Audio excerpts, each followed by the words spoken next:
전도서 7장 23절에서 29절의 말씀을 통해 오늘을 살아가는 나에게 주시는 하나님의 지혜가 무엇인지 함께 깊이 생각해 봅시다. 내가 이 모든 것을 지혜로 시험하며 스스로 이르기를 내가 지혜자가 되리라 하였으나 지혜가 나를 멀리 하였도다. 이미 있는 것은 멀고 또 깊고 깊도다. 누가 능히 통달하랴. 내가 돌이켜 전심으로 지혜와 명철을 살피고 연구하여 악한 것이 얼마나 어리석은 것이요 어리석은 것은 얼마나 미친 것인 줄을 알고자 하였더니 마음은 올무와 금을 같고 손은 포승 같은 여인은 사망보다 더 쓰다는 사실을 내가 알아내었도다.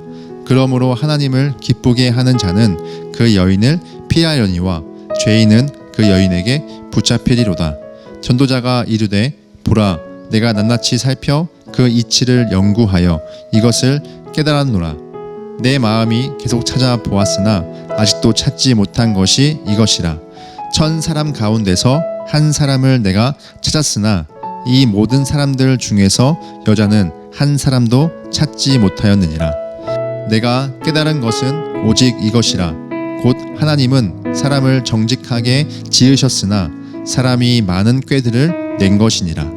오늘날 우리들은 이전 시대보다 훨씬 더 똑똑해졌습니다. 무엇보다 인공지능의 발전으로 인간들이 풀지 못했던 복잡한 문제들을 해결하고 있습니다. 또 손가락 몇 번의 터치만으로 엄청난 양의 지식과 정보를 손쉽게 얻습니다. 하지만 아이러니하게도 더 많은 지식을 소유할수록 오히려 더 많은 혼란을 겪게 됩니다. 전도서는 이런 현실 속에서 하나님 앞에 살아가는 단순한 삶이 무엇인지 깨닫게 합니다. 믿음으로 살아가는 심플한 삶은 무엇일까요? 23절과 24절은 전도서 전반에 걸쳐 솔로몬 자신이 모든 지혜를 얻고자 탐구하며 노력했다 말하면서 온전히 이해하지 못함도 함께 고백하는 내용입니다. 이것은 지혜를 얻을수록 되려 인생의 근본적인 질문 앞에 스스로 무기력했다는 인정이기도 합니다. 이 모든 노력은 어리석고 하나님만 경외하는 것이라는 심플하지만 유일한 답을 제시합니다. 어쩌면 이 고백을 통해 다 안다라고 말하지 말고 평생을 배움의 자세로 편견과 확증 편향에서 자유하라는 겉면일 수도 있습니다. 오늘도 인간은 기술과 지식의 발전을 위해 노력함으로 복잡한 문제들을 해결하며 심플한 삶에 대한 욕구를 확증시키고 있습니다. 미니멀리즘이나 심플 라이프의 유행 역시도 복잡한 시대인 만큼 커져가는 삶의 피로감 때문일 것입니다. 그에 대한 대안으로 많은 기업이 인공지능과 같은 첨단 기술을 통해 더 복잡한 문제들을 해결하는 시도를 하고 있습니다. 하지만 인공지능이 삶을 심플하게 구성해주고 수많은 문제를 해결할 수는 있지만 인간의 영적인 갈망이나 인생의 깊은 의미까지 풀어주지는 못합니다. 시대를 초월하는 인간의 월등한 기술과 지식이라도 본래의 인간의 한계는 여전히 해결할 수 없는 현실입니다. 29절에서 하나님이 사람을 정직하게 지으셨으나 사람이 많은 꾀들을 낸 것이라고 중요한 결론을 내립니다. 하나님께서 본래 인간을 매우 단순하고 정직하게 창조하셨습니다. 첫 사람은 하나님과 순수하고 단순한 관계 속에서 진정한 만족과 기쁨을 누렸습니다. 그러나 인간 스스로 꾀를 내어 하나님과의 단순한 관계를 깨버렸습니다. 즉, 우리의 복잡한 문제의 근원은 하나님이 아닌 하나님을 떠나기 위해 꾀를 낸 인간의 마음에서 시작된 죄성 때문입니다. 시편에서도 이런 인간의 본질을 정확히 알고 여호와를 경외하는 것이 지혜의 근본이라고 선포했습니다. 성경 전체를 통한 일관된 지혜는 바로 이것입니다. 우리가 추구해야 할 유일한 지혜는 하나님을 경외하고 하나님을 삶의 중심으로 두는 것입니다. 이것은 지식의 양이나 복잡한 이론이 아닙니다. 단순하지만 유일하신 하나님을 향한 인간의 온전한 마음의 태도여야 합니다. 예수님도 당시 복잡한 율법과 규정을 지키며 자신들이 옳다고 주장하던 바리새인들과 달리 하나님을 향한 단순한 마음과 겸손한 태도를 강조하셨습니다. 예수님은 가장 큰 계명에 대해 마음을 다하고 뜻을 다하고 힘을 다하여 주 너의 하나님을 사랑하라고 말씀하셨습니다. 이것이 바로 단순하지만 신앙인의 명확한 삶의 태도, 즉 하나님만 경외하는 삶의 태도인 것입니다.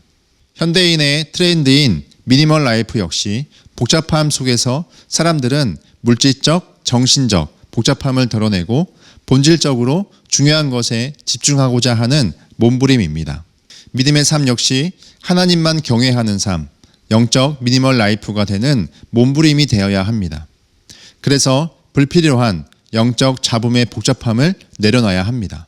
그렇게 하나님과의 관계를 회복하는 것이 진정한 지혜입니다.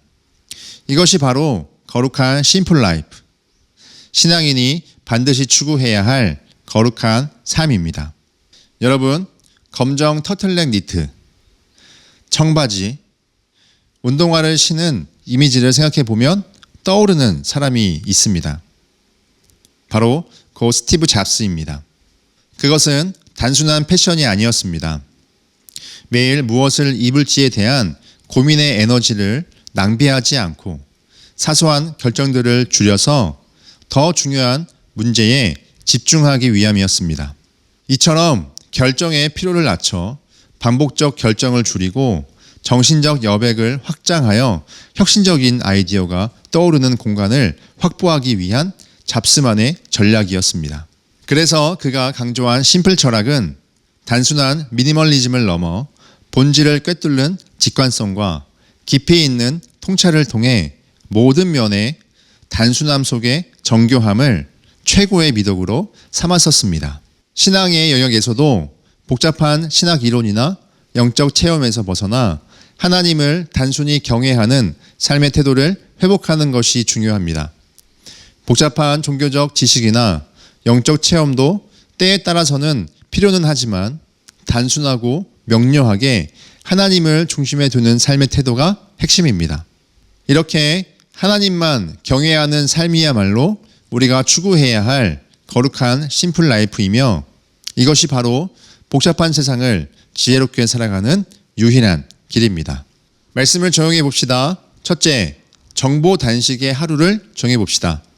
우리는 하루에도 수십 번씩 스마트폰을 통해 무의식적으로 미디어 정보 중독에 노출되어 있습니다. 이런 과잉 정보는 사고를 흐리고 집중력을 분산시킵니다. 정보 단식을 통해 마음과 영혼의 공간을 비워봅시다. 둘째, 복잡 리스트를 작성해 봅시다. 우리가 쉽게 지치고 분주한 이유는 복잡한 생각, 정리되지 않은 관계, 의미 없는 일정들 때문입니다. 정보, 관계, 일정을 나누어 적어보면서 어떤 요소들이 내 삶에 피로와 무게감을 주는지 시각화하여 단순한 삶을 위해 덜어내야 할 것을 분별해 봅시다. 그리고 덜어내어진 부분을 하나님을 위한 시간으로 사용해 봅시다.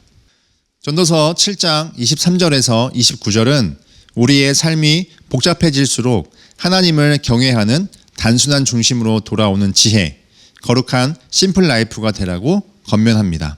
첨단 과학과 기술의 시대에서도 우리가 반드시 붙들어야 할 것은 하나님만 경외하는 단 하나의 마음입니다. 이것은 단순하지만 쉽지 않습니다. 하나님을 선택했을 때 그만큼 포기해야 할 것들이 많다고 생각되기 때문입니다. 또한 지나치게 단순해서는 안 됩니다.